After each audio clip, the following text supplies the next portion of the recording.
Hi, in this video I will show you how to change font size in Facebook Lite application.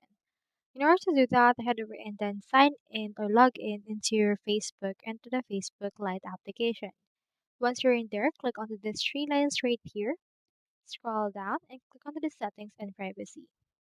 Now from in there, head over and click onto the settings. You can click onto this settings option and you can just search in here for font.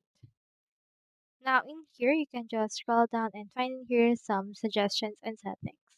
Now if you can't find the actual font size option right here, what you can do is you can head over right here to your settings and then from in there, head over to your actual display right here.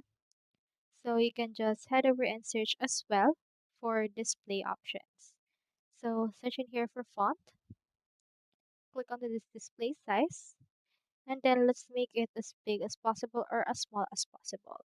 Then it should be able to reflect as well into our Facebook Lite.